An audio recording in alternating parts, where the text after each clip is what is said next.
नमस्कार, मी उज्ज्वला खांडेकर. एकदा पुन्हा सगळ्यांचं खूप खूप स्वागत. ज्ञानयात्रेचे हे वेगळे वेगळे कार्यक्रम आपल्यापर्यंत विविध विषय पोहोचवतात आणि आपल्या भारतात जे तज्ज्ञ मंडळी आहेत ते त्यांच्या विषयांबद्दल आपल्या सगळ्यांना माहिती देतात. हे एक खूपच चांगला हा एक उपक्रम आहे असं आम्हाला सगळ्यांकडनं कळतं आणि म्हणूनच आम्हाला नवीन नवीन विषय तुमच्यापर्यंत पोहोचवण्याची एक उर्मी मिळते, एक स्फूर्ती मिळते.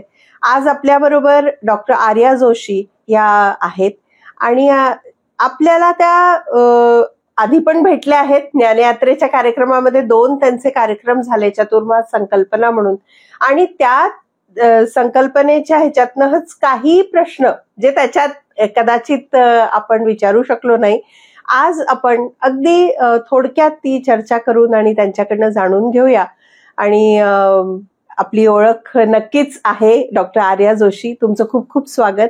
आणि डॉक्टर आर्या ह्यांना सगळेच जण ज्ञानप्रबोधिनीच्या माध्यमातून ओळखतात. त्यांचा 25 वर्षाचा जो तिकडचा जो कार्यकाळ आहे त्याच्यात विविध लोकांमध्ये आणि त्यांनी जे ट्रेनिंग्स केले, जे त्यांनी वेगळे वेगळे वर्ग घेतले आणि त्याच्यामुळे पुढे काही आणखीन त्यांचे जे काय म्हणतात विद्यार्थी तयार झाले, त्या सगळ्या गोष्टींमधून स्वतःलाही आपल्याला भरपूर शिकायला मिळतं असं त्यांचं एक म्हणणं आहे. आणि धर्मशास्त्र हा विषय घरोघरी लोकांपर्यंत पोहोचला पाहिजे ही एक त्यांची मनापासून इच्छा आहे. तर अशीच काही चर्चा करायला आपण डॉक्टर आर्या जोशी यांना इथे आपल्या स्टुडिओमध्ये आमंत्रित केलं आहे आणि थोडी बहुत चर्चा आपण करू. पण हे अगदी साध्या सोप्या भाषेत ते आपल्याला सांगणार आहेत. तर वर्षभरच काही ना काही सण, उत्सव, व्रत असतातच. तर आपण हे चातुर्मास ह्याला खूप आपण ह्याची वाट बघत असतो वर्षभर, की चातुर्मासात आपण हे करू. ह्या वर्षी जे काही नाही जमलं कदाचित पुढच्या वर्षी आपण करूया. तर चातुर्मासाचं आपल्या भारतीय संस्कृतीमध्ये काय महत्व आहे, तुम्ही ह्याच्याबद्दल काय सांगाल? मुळात आपल्याकडे धर्मशास्त्राने वर्षभर काही ना काहीतरी व्रत ही आपल्याला सांगून ठेवली आहेत, जे आपल्या व्यक्तिविकासासाठी आवश्यक असतात. म्हणजे उदाहरणार्थ प्रदोषाचं व्रत करतात जे शैव संप्रदायाचे उपासक असतात, शिवाचे पूजक असतात ते, किंवा आपल्या घरोघरी होणारं संकष्ट चतुर्थीचं व्रत हे आपल्याला सगळ्यांना माहिती आहे. तर या व्रतांमध्ये आपण काय करतो की पूजा अर्चा असते, त्याच्यानंतर उपवास आपण करतो. मग आता चतुर्थीचं व्रत असेल तर चंद्रोदय झाल्यानंतर आपण तो उपवास सोडतो, गणपतीची आरती करतो. तर हे सगळं आपण करतो. हा पूजेचा किंवा कथा वाचनाचा असा भाग त्या व्रतामध्ये असतो, जी अनेक व्रत वर्षभर आपण करतो. पण तुम्हाला लक्षात येईल की चातुर्मासामध्ये आषाढ ते कार्तिक ह्या काळामधली हे जे 4 महिन्याचा टप्पा आहे, ज्याच्यामध्ये व्रत येतात त्याच्याबरोबर सण उत्सव पण येतात बघा. म्हणजे श्रावण असं म्हटलं की मंगळागौरीचं व्रत आहे, पण मंगळागौर जागवणं सुद्धा आहे. किंवा राखी पौर्णिमेचा मोठा सण आहे बहीण भावांचा. शारदीय नवरात्र म्हटलं की महिलांचा उत्साह खूप असतो. मग अगदी आधुनिक काळात तर वेगवेगळ्या रंगांच्या साड्या नेसण्यापासून ते गरबा दांडियापर्यंत. आणि दिवाळी हा तर सगळ्यांना एकत्र आणणारा सण. त्यामुळे खरं तर सगळेजण चातुर्मासाची वाट बघत असतात, कारण त्याला एक आनंदाची, एक हर्षोल्लासाची जोड सुद्धा दिली आहे. आणि त्यामुळे चातुर्मासाची सगळे वाट बघतात आणि त्याचं महत्व हे आपल्या संस्कृतीत विशेष आहे. आणि या निमित्ताने आपण सगळे आपल्या कुटुंबियांसाठी नवीन नवीन कपडे घेतो, नवीन दागिने केल्या जातात आणि भरपूर नवीन गोष्टी असतात. म्हणून बरोबर आहे तुमचं की उत्साह या निमित्ताने असतो. बरोबर. पण ह्या प्रत्येक महिन्याचं काही ना काही महत्व नक्कीच आहे. तर त्याच्याबद्दल तुम्ही काय सांगाल? हो, आणि आपल्याकडे जसा हिंदू जीवन परंपरेमध्ये चातुर्मास आहे, तसाच तो जैन परंपरेमध्ये सुद्धा आपल्याला दिसतो, बौद्ध परंपरेमध्ये सुद्धा दिसतो. आणि याचं एक महत्वाचं कारण आहे की भारतामध्ये या काळामध्ये पाऊस भरपूर असतो बघा. म्हणजे आषाढामध्ये पाऊस जो सुरू होतो, पूर येतात नद्यांना. आणि पूर्वीच्या काळी ही सगळी मंडळी ही घराबाहेरची कामं करत असायची. म्हणजे शेतातली कामं असतील किंवा जैन आणि बौद्ध संप्रदायाचे जे भिक्खू भिक्खुणी किंवा प्रचारक होते धर्मविचाराचे, ते सगळे बाहेर फिरत असत. आणि मग या काळामध्ये पाऊस प्रचंड आहे, नद्या दुथडी भरून वाहता आहेत आणि जंगलांचे सगळे रस्ते होते. आता रस्ते झालेत सोपे, पण ह्या सगळ्या परिस्थितीमध्ये मग प्रवास करणं कठीण व्हायचं.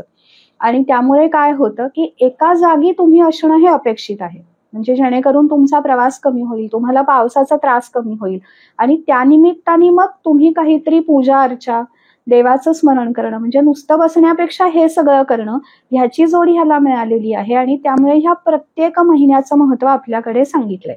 त्यातला आषाढामध्ये देवशयनी आषाढी एकादशी असते. म्हणजे आपण असं म्हणतो की भगवान विष्णू हे क्षीरसागरामध्ये निद्राधीन झाले. मग आता ह्या काळामध्ये काय करायचं, तर हे का सांगितलंय की ह्याच काळामध्ये आपल्याकडे पूर्वी पाऊस भरपूर असायचा. आता ऋतुचक्र सगळं बदललंय, आता कधीही काही घडतंय आपल्याकडे, परंतु ज्या काळामध्ये ऋतुचक्र हे नियमित होतं त्या काळामध्ये मग पाऊस भरपूर आहे, माझी शेतीची कामंही आटपलेली आहेत, मग आता थोडासा मी विसावा घेण्याची आवश्यकता आहे. कारण या काळात मी जर बाहेर पडले तर सर्पदंशासारखी भीती आहे किंवा पावसामुळे काय वीज कुठे पडू शकते. आता सगळे फोरकास्ट आणि हे सगळे ऍप्स आलेली आहेत की एका टिचकीवरती आपल्याला हे सगळं कळतं की मला 15 दिवसांनी अमुक ठिकाणी जायचंय, तर तिथलं हवामान कसं असेल. पण ज्या काळामध्ये हे सगळं उपलब्धच नव्हतं, मग धर्मशास्त्रकारांनी खूप छान युक्ती सांगून ठेवली, जेणेकरून तुम्ही आहात त्याच ठिकाणी राहाल, एका स्थानी तुम्ही राहाल. म्हणून मग बौद्धांनी लेण्या कोरलेल्या आहेत, त्याला वर्षावास असंच म्हटलं जातं. त्यामुळे तिथे तुम्ही राहा. आषाढामध्ये आपल्यालाही सांगितले की तुम्ही घरी राहा, देवाची पूजा अर्चा करा, म्हणजे कंटाळवाणं तुम्हाला होणार नाही. कारण बाहेर पाऊस आहे, घरात बसून काय करायचं, आजच्यासारखे टीव्ही मोबाईल हे काही नव्हतं. मग चांगल्या पद्धतीने तुमचा वेळ कसा वापरला जाईल याच्यासाठी तुम्ही ईशचिंतनामध्ये मग्न व्हा. म्हणून आषाढापासून ही जी सुरुवात होते. आणि मग आषाढामध्ये देव झोपलेत हे लौकिक अर्थाने आपल्या परिभाषेत आहे, पण विष्णूंचं काम हे चालू आहे. आपण असं म्हणतो की ब्रह्मा विष्णू महेश या त्रयीला जबाबदारी दिलेलीच आहे. परंतु जर विष्णू झोपलेत तर मग आता सृष्टीचा व्यापार कोणी सांभाळायचा, तर मग शिवांकडे ती जबाबदारी दिली आहे. मधल्या काळामध्ये माझ्या वाचनात असंही आलं होतं की काही ठिकाणी जसं आपल्याकडे आपण विष्णूचा शयनोत्सव साजरा करतो ना, म्हणजे आषाढी एकादशी ते कार्तिकी एकादशी, तसा भारताच्या काही भागांमध्ये शिवाचाही चातुर्मास असतो. म्हणजे आषाढ शुक्ल चतुर्दशीपासनं कार्तिक शुक्ल चतुर्दशी पर्यंत भगवान शिव सुद्धा निद्राधीन असतात, असा प्रांतिक समज आहे तिथे.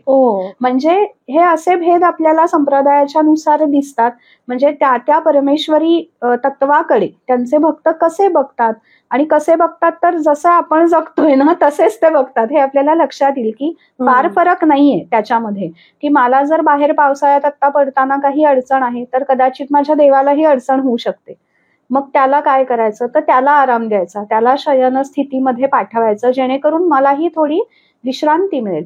कारण आपल्याकडे विविध जे मुहूर्त काढले जातात हे सुद्धा बघा ना की परमेश्वरी अधिष्ठान लागतं त्याला. हा एक महत्वाचा भाग झाला. आणि खूप पाऊस जेव्हा आहे किंवा माझं पीक अजून माझ्या हातात आलेलं नाहीये, कारण आपली कृषी संस्कृती आहे, तोपर्यंत काहीच घडणार नाहीये. त्यामुळे मग काय करायचं की घरात राहायचंय, कुटुंबियांबरोबर सणाचा आनंद घ्यायचाय, व्रतवैकल्य करायचे, असं हे सगळं आपल्याला नेमून सांगितलंय. त्यामुळे आषाढ महिन्यामध्ये देवशयनी एकादशीपासनं आपले उपवास, जपजाप्य हे सगळं सुरू करायचं. आणि मग आषाढ जेव्हा संपतो, आषाढाची जी अमावास्या आहे, आपल्याकडे अमावास्या ही शुभ मानलेल्या आहेत, तर तिला आपण दीप अमावास्या म्हणतो. त्यामुळे आषाढातला तो एक महत्वाचा दिवस असतो की ज्या दिवशी आपण दिव्यांची पूजा करतो. त्याच्या आधी येते गुरुपौर्णिमा, गुरुतत्वाचं पूजन आहे. म्हणजे देवशयनीनंतर गुरुपौर्णिमा येते, गुरुतत्वाचं पूजन, त्यांची उपासना, त्यांच्या प्रती कृतज्ञता. आणि मग नंतर महिना संपत असताना अमावास्येला आपण तेजस तत्वाचं पूजन करतो. कारण आता श्रावणामध्ये हेच दिवे आपल्याला पुन्हा वापरायचे, खूप साऱ्या पूजा अर्चा होणार आहेत. आणि आषाढामध्ये पूर्वी हे सगळं खूप वापरलं जात असेल.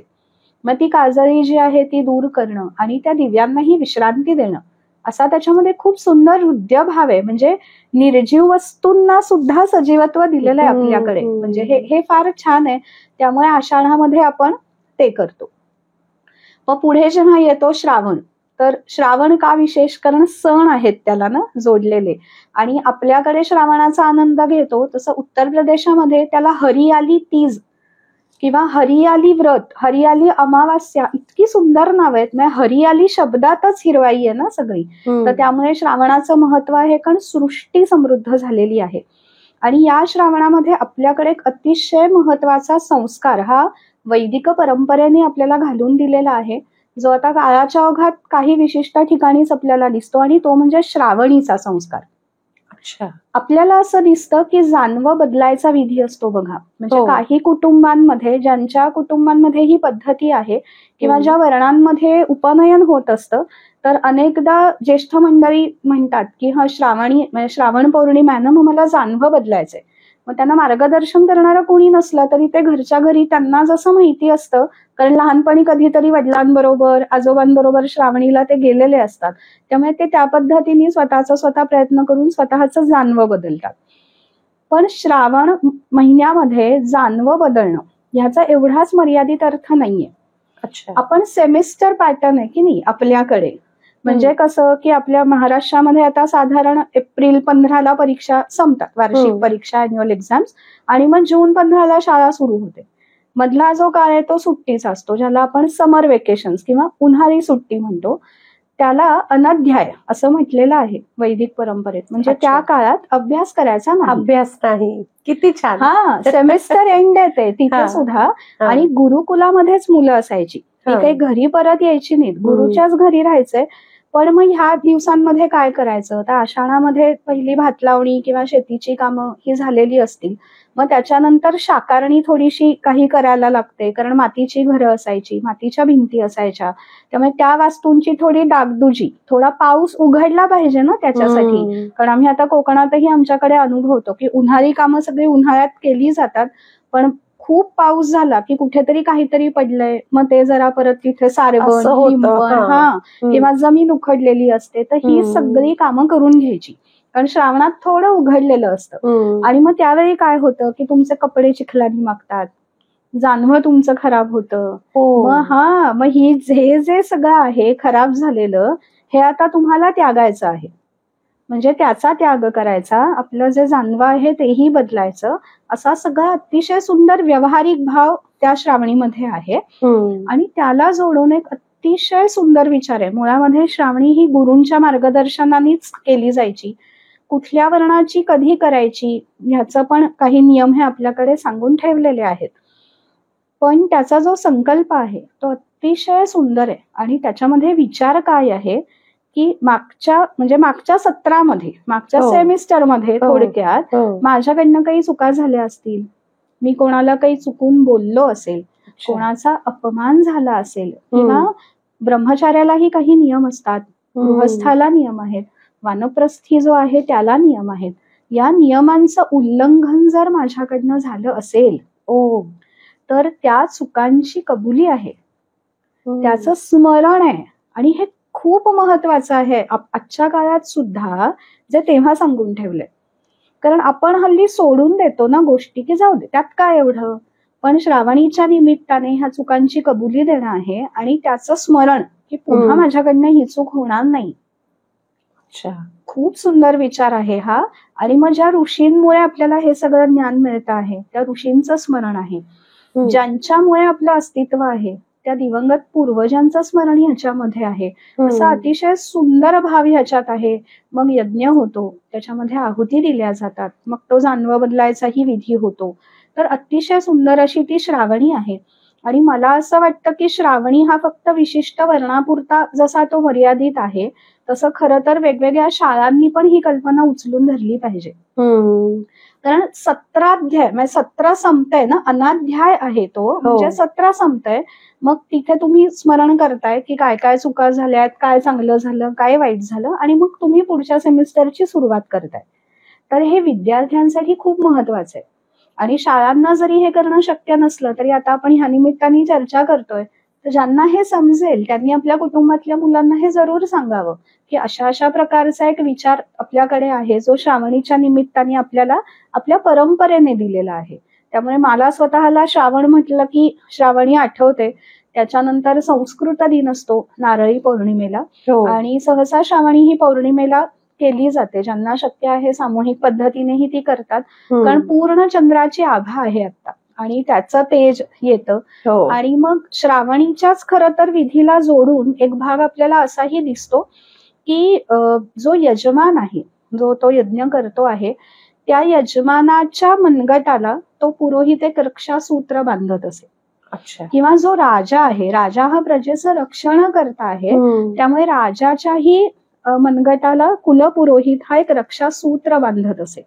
पण ती परंपरा आता काळाच्या ओघामध्ये गेली आणि मग त्याला आधुनिक काळामध्ये आपण ज्याला म्हणतो की रक्षण करता कोणता भाऊ, तर म्हणून मग बहिणीने भावाच्या मनगटाला ह्या दिवशी रक्षासूत्र बांधायचं असतं.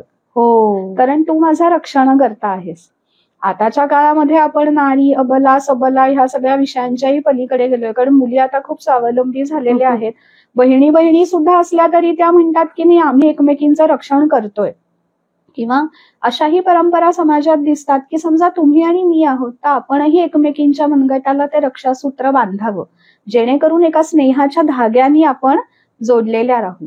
तर असे वेगवेगळे आयाम त्या रक्षाबंधनाचे पण आहेत. पण त्याचं आता कालोचित रूप जे काही आहे आपल्याला दिसतंय, त्याच्यामध्ये हा विचारही आला पाहिजे की कुठल्या प्रकारची राखी आपण बांधतोय, म्हणजे त्याचं पावित्र्यही सांभाळलं गेलं पाहिजे. त्यामुळे श्रावणामध्ये हे आपल्याला दिसतं. नारळी पौर्णिमा आहे आणि मग गोकुळाष्टमी येते, नागपंचमी येऊन जाते आधी. तर गोकुळाष्टमीचंही महत्व तेच आहे की कृष्णाने सगळ्यांना एकत्र केलं. गोवर्धनाच्या पूजेची ती जर गोष्ट आपण समजून घेतली तर त्याने काय सांगितलं की माझ्या गोकुळातलं जे आहे हे आमच्या सगळ्यांच्या कष्टाने आलेलं आहे, हा भाग तुला का देऊन टाकावा, असा इंद्राला सरळ प्रश्न आहे त्याच्यामध्ये. आणि त्यामुळे माझे जे स्वजन आहेत, ज्या परिसरात मी राहतो आहे, त्या सगळ्यांची काळजी त्या गोवर्धन पर्वताच्या गोष्टीतनं आपल्याला दिसते. आणि त्यामुळे दिवाळीच्या वेळी तो अन्नकूट पण केला जातो बघा. आणि कालियामर्दन त्याच्यामध्ये आहे, म्हणजे जे वाईट आहेत त्यांचा नाश करणं आहे, कारण चांगल्याचा सांभाळ करायचा आहे. तसे वेगवेगळे विचार घेऊन मग गोकुळाष्टमी येते. मग दहीहंडी सुद्धा सार्वजनिक सण झालाय, उत्सव झालाय. तुम्ही जर पाहिलं तर महिना आधी सगळीकडे त्याचे फलक आपल्या तयारी पण असते. खरंय. आणि त्यामुळे ना लोकांच्या मनात एक उत्साह असतो बघा श्रावण म्हटलं की, कारण काहीतरी करण्यासाठी त्यांना वाव आहे, कुटुंबातनं थोडंसं बाहेर येऊन समाजामध्ये येऊन मिसळणं आहे. आणि त्यामुळे श्रावणाचा हा सगळा आनंद आहे. भाद्रपदामध्ये गौरी गणपती आहेत, तर गौरींचं व्रत हे होतं, ज्येष्ठा गौरी असं आपण त्याला म्हणतो. आणि गणपतीचं जे व्रत आहे ना, तर मूळ वैदिक परंपरेतलं व्रत मध्ये मला समजून घेता आलं सुदैवानी. आणि ते कसं आहे माहितीये की शेतातल्या मातीचा गणपती करायचा आहे. आणि खरं तर ती निर्गुणाचीच उपासना आहे, म्हणजे ओम गम गणपतये नमः असं आपण म्हणतो. तर तो बीज मंत्र आहे, अथर्वशीर्षातही ते म्हटलेलं आहे. परंतु मला पूजेला काहीतरी सगुण साकार प्रतीक हवंय, नाही का, कारण मला तो समोर दिसला पाहिजे गणपती. आणि म्हणून शेतातल्याच मातीचा गणपती करणं असं पण काही ठिकाणी आपल्याला दिसतं. असं एका ज्येष्ठ अभ्यासकांकडनंच मला मधल्या काळात समजून घेता आलं. आणि पार्थिव गणेश व्रत नावाचं एक व्रत आहे, ज्याला सिद्धिविनायक व्रत पण म्हणतात. आणि आपल्याकडे प्रत्येक चतुर्थीला काही ना काहीतरी व्रत हे सांगितलंय पुराणांनी. पण ही जी भाद्रपदातली चतुर्थी आहे त्या दिवशी पार्थिव सिद्धिविनायक व्रत असं आपण करतो. म्हणजेच पृथ्वी तत्वातनं जे काही आपल्याला मिळालंय त्याची मूर्ती करायची आहे. म्हणजे आज तुम्ही समाजामध्ये बघाल तर काही वेळेला थक्क होऊन जातो आपण, कारण मागच्याच वर्षी मी पाहिलं होतं हातात बंदूक घेतलेला गणपती. खरंच आहे. आता तुम्ही जसा उल्लेख केला ना, मला आपल्या सगळ्या प्रेक्षकांना ही विनंती करायची आहे की असं कधीही तुम्ही बघितलं कुठे की वेगळ्या पद्धतीचे गणपती किंवा वेगळ्या पद्धतीने गौरी बसवल्या जातात आहे, तर ह्या सगळ्या गोष्टी नको करायला. म्हणजे ज्यांना खूप ह्याच्यामध्ये वेगळे पण हवं आहे त्यांनी इतर गोष्टींमध्ये म्हणजे सजावट किंवा ह्याच्यात वेगळे पण आणावा. पण ज्या मूर्ती आहेत त्या परंपरेप्रमाणेच असल्या पाहिजे. आणि जसं बऱ्यापैकी साऊथमध्ये आपण जे म्हणतो नेहमी की त्यांच्याकडे अजूनही त्या गोष्टी काही गोष्टी धार्मिक पद्धतीनेच होतात, अशा ह्या गणपतीच्या मूर्ती पण धार्मिक पद्धतीनेच घडवल्या जातात आणि त्या प्रमाणात ते करतात. आणि त्याच्यात विविध टप्प्यांमध्ये जी मंत्र म्हटल्या जातात किंवा असं सगळं ह्या सगळ्या गोष्टी ते फॉलो करतात आणि त्या पद्धतीने करतात. जेव्हा इतकं आपल्या भारतात आहे तेव्हा आपण का म्हणून गणपतीच्या हातात बंदूक द्यायची आणि गणपतीला कॉम्बॅट ड्रेसमध्ये आणि बुलेटवर बसवायचं? It is a shame. खरं म्हणजे असं करू नये. गणपतीची आणि गौरीची ज्या पद्धतीने पूजा व्हायला पाहिजे, ज्या मूर्ती तशा चांगल्या आपल्या म्हणजे भारतीय परंपरेप्रमाणे आल्या पाहिजे, त्याच तशाच कराव्या, हा माझा सगळ्यांना आग्रह आहे. आणि तुम्ही पण तुमच्या ओळखीच्या लोकांना नक्की सांगा की उगाच नको तिथे फॅशन नको करायला, म्हणजे ऍटलीस्ट देवाच्या बाबतीत तरी नको. खरंय, अगदी खरंय तुम्ही म्हणता ते. पण काय झालंय, काळाच्या ओघामध्ये ना आपण ह्या धर्मविचारांपासून थोडेसे लांब जातोय. जसं जसं पिढ्या पुढे जात आहेत, पुढच्या पिढ्यांना माहिती नाहीये हे सगळं का करायचं, कसं करायचं. कधीतरी आई आजी पणजीनी करताना पाहिलंय. आणि मग माध्यमांचा प्रभाव, मला खूप एक अभ्यासक म्हणून हे खूप जाणवतं की माध्यमांच्या प्रभावामुळे देवाचं स्वरूपही बदलत चाललेलं आहे. म्हणजे मुलांच्या हौसेसाठी आम्ही गणपती आणतो, मग तो असा स्पायडरमॅनच्या ड्रेस मधला आणला तर का नाही. उलट तुम्ही समजावून सांगा की स्पायडरमॅन हे वेगळं काल्पनिक व्यक्तिमत्व आहे जे माध्यमांमध्ये रंजन करायला ठीक आहे मुलांचं, की कॉमिक मध्ये वगैरे तो भेटला, गोष्टींमध्ये भेटला. हॅरी पॉटर ह्याच्याशी संबंधित खूप गोष्टी तुम्हाला गणपती उत्सवात आता दिसतात, ज्याचं काहीच कारण नाहीये खरं म्हणजे हे नको करायला. थीम म्हटली की लोक थोडं वेगळ्या पद्धतीने सगळं काही प्रेझेंट करायला बघतात, असं नको करायला.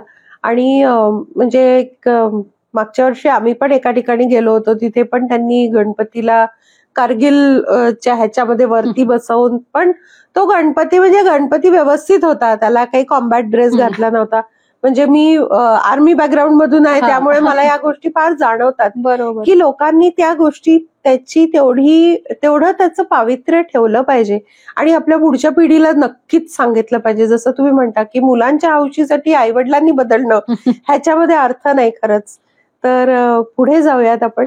आणि जो तुमचा जो पीएचडीचा विषय आहे, खरं म्हणजे त्याच्यावर आपण एक वेगळा कार्यक्रम पण करणार आहोत. आणि त्याचे थोडक्यात मला म्हणजे विचारायचं होतं की भाद्रपद महिन्यामध्ये कृष्ण पक्षात जे हे पितृपंधरवडा आपण साजरे हे करतो, म्हणजे त्याचा आपण आपल्या पूर्वजांसाठी किंवा असं आपण ज्या त्या गोष्टी करतो, एक काय म्हणतात त्याला, ग्रॅटिट्यूडची भावना पण असते आणि काहीतरी माझ्या हातून चूक नकोच व्हायला असं. सो त्या निमित्ताने काही गोष्टी केल्या जातात, त्याच्याबद्दल तुम्ही काय सांगाल श्राद्ध पक्षात? हो, नक्की, माझ्या आवडीचा विषय अर्थातच. खूप मोठा विषय आहे श्राद्ध हा. पण आपण आता तुम्ही जो प्रश्न विचारलाय तो महालयापुरता आहे, त्यामुळे आता त्याच्यापुरतं सांगते. महालय म्हणजे मोठं घर. आणि भाद्रपद महिन्याचा जो कृष्ण पक्ष आहे तो ह्या पितरांच्या पूजनासाठी दिलाय. पण हे खूप रंजक आहे समजून घेणं की हाच काळ का असावा. तर एक अभ्यासक म्हणून, आणि आमची कोकणात शेती आहे त्यामुळे मी ते खूप म्हणजे जवळून अनुभवू शकते. आता शेती सुरू केल्यानंतर अभ्यासक म्हणून मी वाचलं होतं की हा काळ असा असा आहे. पण ह्या काळामध्ये मुळामध्ये अजून तुमच्या शेतातलं पीक तुमच्या हातात आलेलं नसतं. आणि आपण आता हे विसरतोय की भारत हा कृषी प्रधान देश आहे, त्यामुळे माझं पीक जोवर माझ्या कोठारात घरात येत नाही तोवर माझ्याकडे समृद्धी नाही. मग ह्या काळामध्ये काय करायचं, तर गौरी, गणपती, अनंताची पूजा, ऋषींचं स्मरण हे सगळं होतंय भाद्रपदामध्ये, किंवा त्याच्या आधी श्रावण छान मस्त सगळ्यांनी आनंद घेतलाय. पण मग कोणीतरी राहतंय ना अजून, ज्यांची आठवण होणं खूप गरजेचं आहे. मग ते कोण आहेत की ज्यांच्यामुळे मला अस्तित्व आहे, माझ्या कुटुंबाचं जे अधिष्ठान आहेत, ज्यांच्यामुळे समाजात आज माझी ओळख आहे, असे कोण आहेत, तर ते आपले दिवंगत पितर असतात. पितृ शब्द आहे, श्रेष्ठ असा त्याचा अर्थ आहे. आणि त्यामुळे केवळ पुरुषच नाही तर आपल्या कुटुंबामधील महिला आणि पुरुष जे दिवंगत आहेत त्या सगळ्यांचं स्मरण ह्या महालयात, मोठं घर असंच म्हणतोय ना आपण त्याला. आणि त्यामुळे मग हे 15 दिवस हे त्यांच्या स्मरण पूजनासाठी वापरायचे. आणि त्याच्यामध्ये धारणा अशी आहे की ते पितृलोकामध्ये वास करतात आणि हे 15 दिवस ते पृथ्वी लोकामध्ये येतात. हा, आणि अशा धारणा आपल्याला दिसतात की ते येऊन पाहतात की माझं स्मरण होतंय का नाही.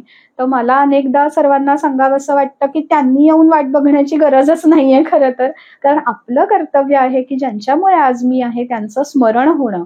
आणि तो मुद्दाम एक राखीव काळ दिलेला आहे. म्हणजे वर्षश्राद्ध आपल्याकडे 96 प्रकारची श्राद्ध ही गृहस्थाला विहित आहेत असं सांगितलंय.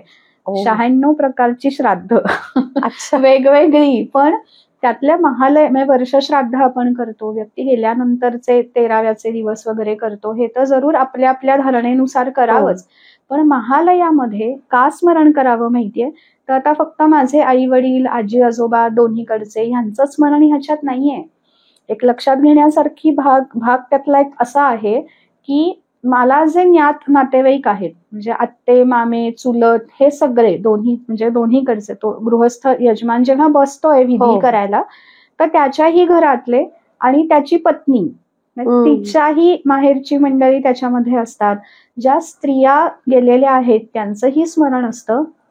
केवळ इतकंच नाही, इतका सुंदर हृदय भाव आहे की आपल्या घरी काही निमित्ताने येऊन गेलेली लोक असतात, आपले कोणी अतिथी येऊन गेलेले आपल्याकडे असतात, किंवा आपल्या घरी ज्यांनी सेवा काही दिलेली आहे, अशी काही मदतनीस मंडळी जे आता दिवंगत आहेत, आपल्या घरी पाळलेले पशु पक्षी जे दिवंगत आहेत, ही यादी खूप मोठी आहे.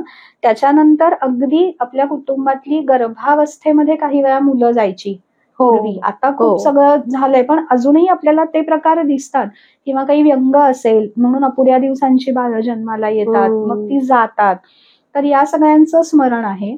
त्याच्यानंतर आपले गुरु, वेगवेगळे गुरु, दीक्षा गुरु असतील, शिक्षा गुरु असतील, शिष्य, आपण या ना त्या रूपात एकमेकांकडे ज्ञानाची देवाणघेवाण करत असतो.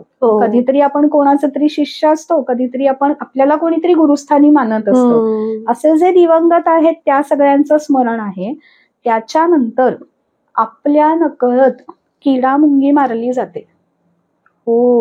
एखादं झाड आपण जाता जाता बघा ना, लहानपणी सुद्धा असं पटकन काहीतरी उपटतो आपण, किंवा काही कारणाने आपल्याला झाडं तोडायला लागतात. म्हणजे आता वृक्षतोड करू नयेच खरं तर, पर्यावरणाचा विचार करून, पण काही वेळेला काही कारणांसाठी वृक्षतोड होते, तेही सजीव आहेत ना. तर असे जे सगळे आहेत या सगळ्यांचंही स्मरण केलं जातं. आणि त्याच्यासाठी धर्मपिंड नावाची खूप सुंदर कल्पना आहे. 4 दिशांना 4 धर्मपिंड दिले जातात. कशासाठी? तर जे मला माहिती आहेत माझ्या हातनं, जे म्हणजे समजा एखादी किडा मुंगी मारली गेली, तसे कितीतरी मारले जातात ना. कुठे गणती आहे आपल्या मनात ती? आणि फक्त इथेच नाही, आपण कुठेतरी फिरायला बाहेर जातो, काही कामानिमित्त बाहेर जातो, तर अशी हत्या नकळत होत असते. मग फक्त आपल्याकडनं होते असं नाही, दुसऱ्यांकडनंही होत असते. म्हणजे त्यामुळे काय होतं की ते चैतन्य बाहेर पडतं त्या शरीरातनं, मग अगदी मुंगीच्या शरीरातलं का असेल. तर या सगळ्यांचं स्मरण ह्याच्यामध्ये आहे. आणि 4 दिशांना 4, मला जे ज्ञात आहेत ते आहेतच, पण जे अज्ञात आहेत, आणि याच्यामध्ये अगदी आपल्या सीमेवर लढणारे सैनिक सुद्धा आले, की ज्यांनी आपल्या देशासाठी प्राणांची आहुती दिलेली आहे. म्हणजे आपल्याला माहिती असतं ना की युद्ध झालेलं आहे, त्याच्यामध्ये इतके धारातीर्थी पडलेत, किंवा पूर्वीपासनं म्हणजे आपल्याकडे परंपरा आहेच ना युद्धाची आणि पराक्रमाची. तर हे जे काही असे मृत्यू होतात, या सगळ्यांबद्दलची कृतज्ञता, म्हणजे ते मला नावानिशी माहिती आहेत असंही नाही, पण तरी सुद्धा माझं हे कर्तव्य आहे की या महालयात त्यांचं स्मरण व्हावं, कारण मी शेवटी ह्या एका मोठ्या कुटुंबाचा भाग आहे. मला नेहमी बोलताना काटा येतो की खूपच सुंदर. म्हणजे हे खरंच माहीतच नव्हतं की एवढं असतं. आणि म्हणूनच आपण जे म्हणतो की आपली भारतीय संस्कृती इतकी समृद्ध आहे, तर ह्या सगळ्या गोष्टींमुळे ते पुढे येतं. वा, खूपच छान सांगितलं तुम्ही. आपण नक्कीच ह्याच्याबद्दल एक व्यवस्थित एक डिटेलमध्ये कार्यक्रम करू. जरूर. मला एक आता जाता जाता एक प्रश्न विचारायचा आहे की ह्या चातुर्मासानंतर आपण पुढच्या वर्षीच्या चातुर्मासात जेव्हा सगळे परत सण उत्सव येतील, त्या दरम्यान आपलं कसं असलं पाहिजे वागणं, किंवा आपली जीवनशैली कशी असली पाहिजे, ह्याच्याबद्दल काही आहे का आपल्या धर्मशास्त्रात? आपण सुरुवातीलाच बोललो होतो की आपल्याकडे वर्षभर काही ना काहीतरी सांगितलंय. म्हणजे भाद्रपद कृष्ण पक्षानंतर येतो शारदोत्सव, आपण देवीची आराधना करतो, त्यावेळी काही व्रत आहेत, ते सगळं संपतंय तोपर्यंत दिवाळी येते. तर दिवाळीचं व्रत असल्यापेक्षाही ते कौटुंबिक व्रत आहे असं मी म्हणेन, सगळ्यांनी एकत्र येणं. आणि तो सगळा आनंद जरी संपला, लौकिक अर्थाने सणांचा म्हणून आनंद त्या काळामध्ये तसा थोडा थांबतो. म्हणजे लगेचच पुढे काही नसतं संक्रांतीपर्यंत, मध्ये व्रत येत राहतात वेगवेगळी, म्हणजे मार्गशीर्षामधली काही व्रत असतात. तर ही व्रत ह्याच्यासाठीच सांगून ठेवलेली आहेत की चातुर्मासामध्ये जो काही नेम केलेला असेल त्याचा तुम्ही विसर पडू देऊ नका. याच्यामध्ये एक गंमत आहे की आपल्याकडे हे सगळं ऋतूवरती आधारित आहे बघा.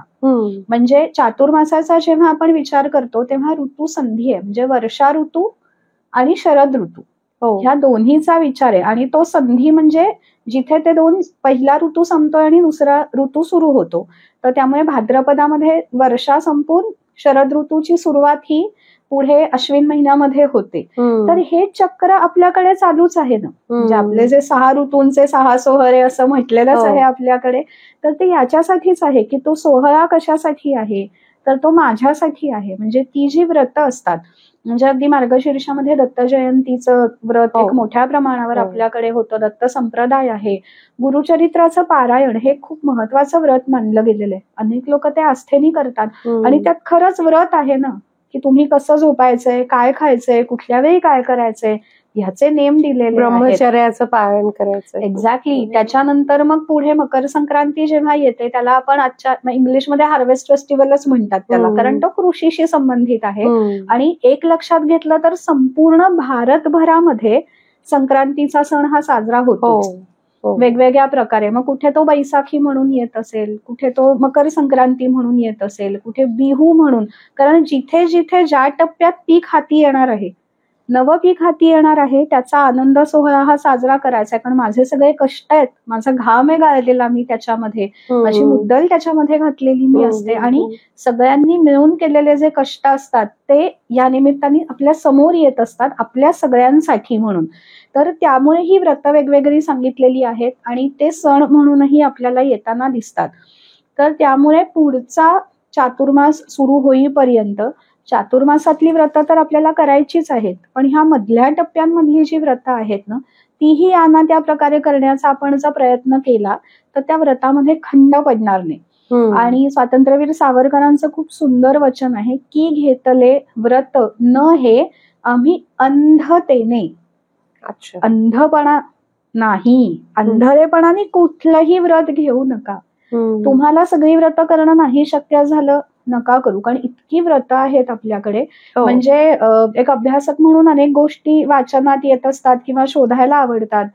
तर आता आपल्याकडे आपण गोकुळाष्टमी म्हणतो की नाही, पण नंदगाव मध्ये, मथुरा वृंदावन मध्ये दोलोत्सव असतो, तो पाळणा हलवला जातो. किंवा त्याच्या आधी म्हणजे श्रावणामध्ये त्यांच्याकडे हरियाली अमावस्या असते. तर जेव्हा आपण दिव्याची अमावस साजरी करतो, तर त्याच्या आधी 109 दिवस कृष्णाला फुलांची आरास करतात.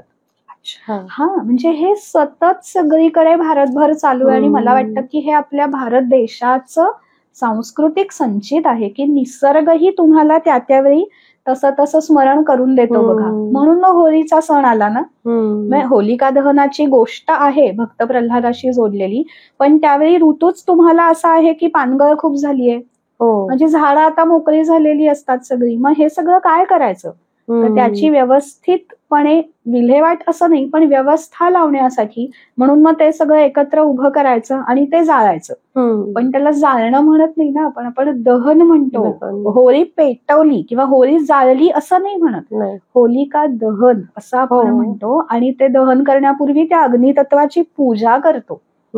त्यामुळे ही जी व्रत आहेत किंवा हे जे सण आहेत हे संपूर्ण वर्षभर येतात आणि ते आपल्याला काही ना काहीतरी शिकवून जातात. आणि त्यामुळे हे स्मरण कायम मनात ठेवायचं की चातुर्मास तर आहेच, कारण तो ऋतूचा आल्हाद घेऊन येतो, पण त्या पलीकडे जाऊनही प्रत्येक ऋतू मला काहीतरी सांगतोय, प्रत्येक येणारं व्रत मला काहीतरी शिकवतंय.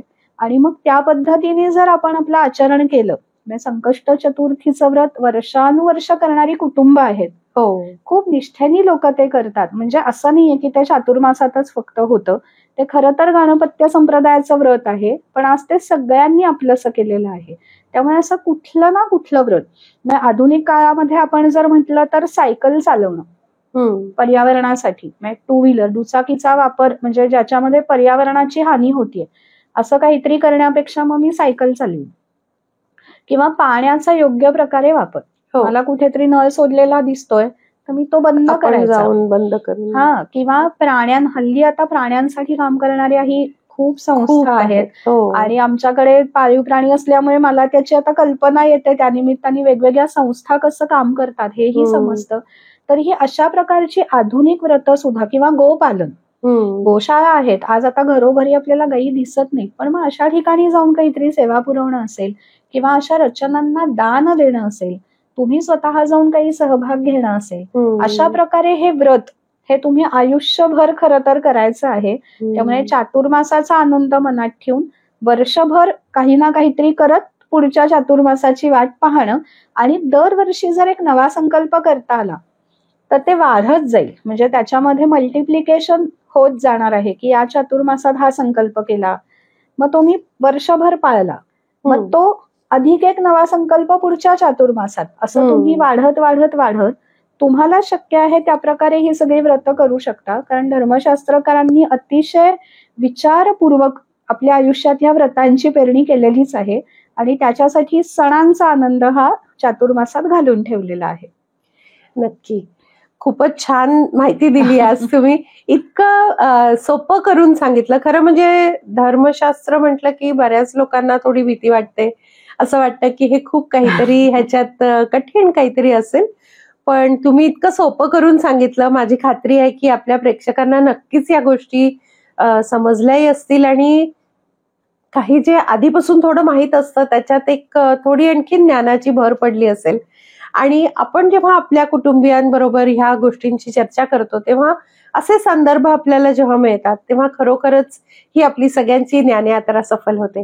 तर डॉक्टर आर्या जोशी यांचं पुन्हा एकदा खूप खूप धन्यवाद आणि तुम्हाला शुभेच्छा. असंच चांगले चांगले विषय घेऊन आपण पुन्हा भेटूयात आणि आपल्या ह्याच ज्ञानयात्रेच्या प्लॅटफॉर्ममध्ये पुन्हा आपण ह्यांच्याकडनं ऐकूयात धर्मशास्त्राबद्दल पण नक्कीच आणि इतरही विषय आहेत ते. तर खूप खूप धन्यवाद आणि लवकरच भेटूयात. सगळ्यांनी हे YouTube चॅनल नक्की सबस्क्राईब करा. जे मी नेहमी सांगते, आपले बुधवारचे प्रोग्राम्स आहेत त्या ज्ञानयात्रा कार्यक्रमांमध्ये जे सगळ्यांसाठी खुले असतात आणि तुमच्या सगळ्यांच्याच आवडीचे विषय त्याच्यात आम्ही आणण्याचा प्रयत्न करतो आणि ते तुम्ही नक्की न चुकता बघत जा. आपला चॅनल सबस्क्राईब करा, हे व्हिडिओज लाईक करा, शेअर करा आणि आपल्या सगळ्या ग्रुप्समध्ये ह्याच्याबद्दल तुम्ही चर्चा नक्की करा की असे काहीतरी ज्ञानयात्रा कार्यक्रम आहेत जे आपल्या संस्कृतीची ओळख आपल्याला पुन्हा एकदा नव्याने आणि खूप सुंदर पद्धतीने करून देतात. तर माझी खात्री आहे आपण सगळेच जण नेहमीच अशा सगळ्या पद्धतीने आपण एकत्र येऊ आणि चांगली आपली ज्ञानयात्रा सुरू ठेवूया अशा पद्धतीने. खूप खूप धन्यवाद आणि भेटूया लवकरच. धन्यवाद.